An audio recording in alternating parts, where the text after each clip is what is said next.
Hey there. Today we're diving into a fascinating Bible story, one that has drama, betrayal, and an important lesson on justice and integrity. It's the story of King Ahab and a man named Naboth, and it comes from the Old Testament in the book of 1 Kings chapter 21.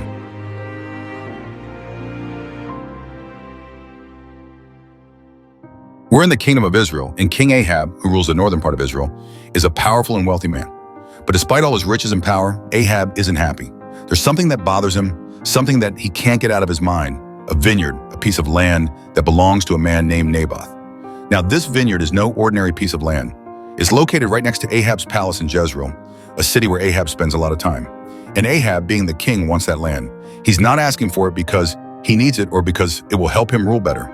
He simply wants it because it's close to his palace and because he wants it.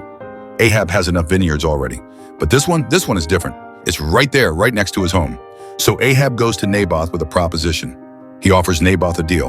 I'll give you a better vineyard, one that's worth more, or I'll pay you a good price for your land.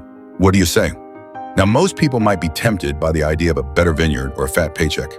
But Naboth, who is a man of integrity, says, no thank you.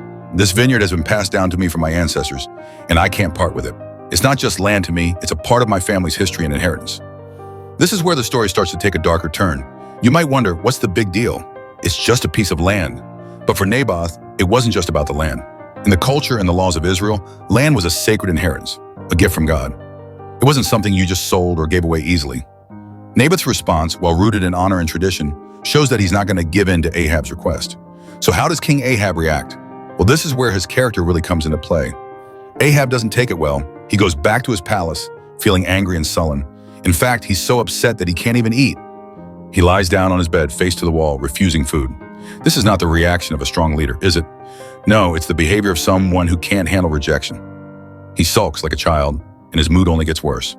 Now here comes the plot twist. Ahab's wife, Queen Jezebel, enters the scene. She's not happy to see her husband so depressed. She asks him, "Why are you so down, Ahab?" And when Ahab tells her about Naboth's refusal, her response is cold and ruthless. "Are you the king of Israel or not?" she asks. "Get up, eat something and cheer up. I'll get you the vineyard." And Jezebel is true to her word. She doesn't waste any time.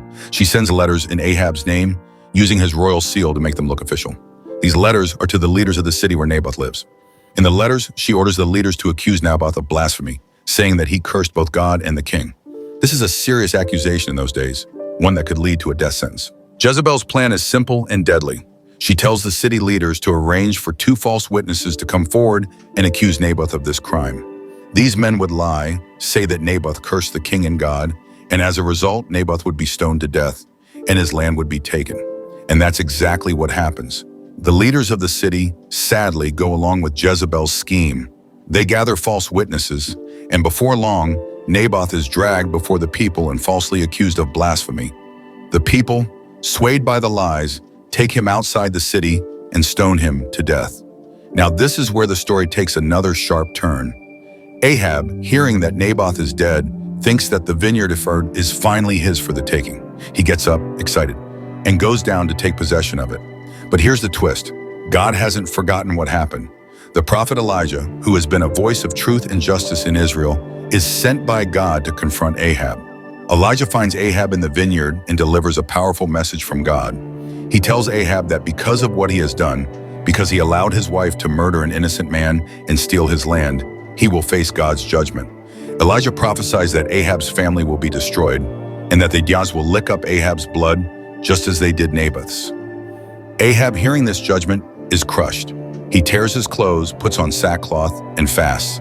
It's a sign of repentance, though we don't know for sure if his repentance was genuine. But God sees Ahab's humility, and he responds with mercy.